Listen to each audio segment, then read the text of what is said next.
Now, tonight we got 2 games. Man, Friday night play-in. Are you kidding me? This is incredible. Cannot wait for the play-in tournament to continue tonight. You got Dallas and the Grizzlies. So I kind of already gave you my pick by kind of tipping off where I was at with that. But who knows? I mean, man, Anthony Davis kind of balling out the way he has. This Mavericks team having a chip on their shoulder. Nico Harrison trying to save face any way he can, trying to justify that trade. And the only way you can feel better about it is if the Mavericks win. The Grizzlies, though, I look at a Grizzlies team that gave that Warriors team everything they could handle there. And the Mavs, they're interesting in the sense that if you go out there and you're Anthony Davis and you get the best of the matchup with Jaren Jackson Jr., you got to feel good. I mean, the battle on the inside, 2 talented bigs. Davis, that usage rate has been sky high, 32.5% on Wednesday, 31.6% the regular season. That'd be his highest usage rate 8 seasons. So they're going back to using Anthony Davis like he was with the Pelicans. That's how much he's getting used in Dallas. In Jackson, he also has taken on a bigger role in Memphis. His usage rate has gone up as well. So both those guys are, I think, going to ultimately determine who wins this game. It's not a one-on-one game, right? Even though we should see that at the All-Star break. That would save the All-Star Saturday night. But it's a fascinating matchup. I think the Grizzlies win because the Grizzlies, yes, they haven't been awesome against great teams this year. They have gone 36-9 this year against teams that were struggling all season long, and then you had 16 wins against teams that finished below 500. And kind of this Grizzlies team, it's really John Morant, it's Desmond Bane. I mean, they went off. He has combined for 52 points against the Warriors on Tuesday. Now the Mavs, their best perimeter defenders, Dante Exum and Max Christie, they're coming off the bench, and both of them played less than 20 minutes against Sacramento. So how do they match up with those 2 guys? My big question. I do think that Memphis wins this game. I really do. Yeah, I'm with Dallas. Yeah, I'm taking Memphis as well. I got Memphis as well. The only thing that does concern me about this matchup is watching Zach Edey perform against the Golden State Warriors. He's kind of a liability for them, and it's maybe a little bit of the inexperience. But they really exploited him in that matchup, and I know Dallas saw that. And so I think my biggest concern about the game is that matchup of Anthony Davis, Daniel Gafford, Derek Lively, all these bigs being thrown at Zach Edey. And so that concerns me, but I am going to take the Grizzlies to bring this one home. What do you think happened with Zach Edey in that party? Remember at Purdue? Yeah, I know exactly what you're talking about. That video. I always wonder what happened there. What did I think he was just going through his notes. That was like his tutor? Yeah, that was probably his tutor. Yeah, they were sharing notes. Because athletes get the tutors, right? Yeah. Sometimes I'd be waking up at 3:30 in the morning sometimes, just wondering what the hell happened with Zach Edey and that girl right there. And then the Eastern Conference, the Miami Heat and the Atlanta Hawks. We talked a lot about Trae Young yesterday, and I think really the biggest thing is how you defend Trae Young in the pick and roll. If you have success with Trae Young in the pick and roll, or just try to minimize the damage as much as possible, you got to feel pretty good about your chances.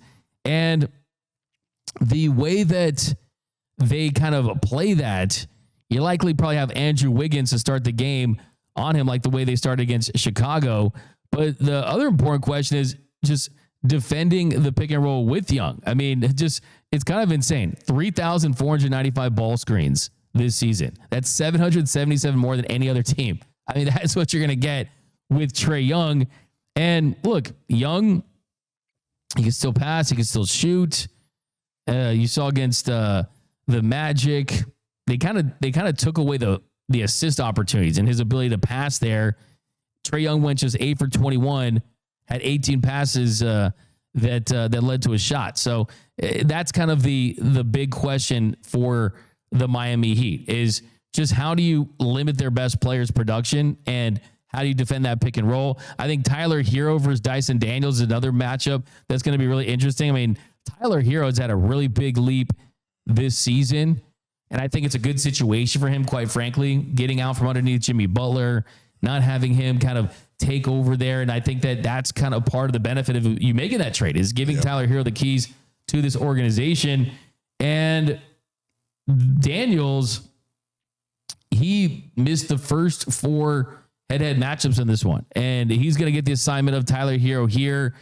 I think with Young being put into all those actions throughout the entire game, it's going to either wear down this Heat team or it's going to or the Heat are going to have a good scheme against it. And I think the Heat could win handily, but it's going to be a really good one. This is a tough one for me to predict, though. It really is. Yeah. I mean, the Hawks are a team that could easily beat the Heat. I mean, you look at the matchups that they've had this season, 99.5 points per 100 possessions in the 2 games in Atlanta, but then the 132.5 points per 100 possessions in the 2 in Miami. So, yeah, it's going to be a really interesting matchup. I think the Heat somehow win this one, though. The Heat, a superior organization. You have Tyler Hero, a superior coach. That's what wins in this one. Give me the Miami Heat. Shout out to the 305. Shout out to Rick Ross. Shout out to Pitbull, Dan Marino, DJ Khaled. What does he do? But we the best. Who you got though? This ATL versus Miami. Two of the great hip hop cultures. Sure. 100%. Yeah. I ain't gonna lie, D-Man. This is a hard game to call. It's a tough one. This is like a legitimate. Like I would rather just flip a coin and see where it landed. I'm gonna be honest, because I am a legitimate fan of Trae Young's game. I know a lot of people I think he's a winning basketball player. If you've seen just the playoffs going to Eastern Conference Finals, he's done a lot in Atlanta that he doesn't get enough credit for. I'm gonna believe in him. I'm gonna believe in him, and I'm gonna believe that Dyson Daniels is going to limit Tyler Hero. I'm not mad at that. So I'm not mad at that. And they're at home, right? They get to play this game at home. Boosie Bag gonna be on the sideline going crazy for the Hawks.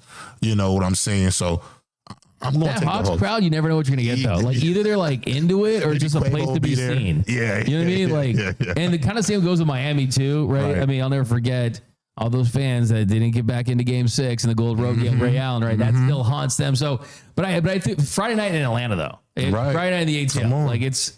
By the way, yeah. Everyone says you don't call it. Like I was like, I have a friend from Atlanta. I was like, man, what's life like at the ATL? After me, he's like, bro. Well, first of all, no one ever calls it the ATL. You know, and they call it Atlanta. They don't even pronounce the T. You know, trying to get there for the MLB All-Star game. Learn more because I'm clearly uncultured in Atlanta. So I'm gonna work on that. We got to get those wings. Gotta get the wings. That lemon pepper Lou left the bubble for, you know. And you know where I'm trying to go when I go to Atlanta. Exactly. You know, we're going just for the wings. I'm trying to go. We're just going for the wings. For Atlanta. And hopefully, Atlanta can strip the ball away from Tyler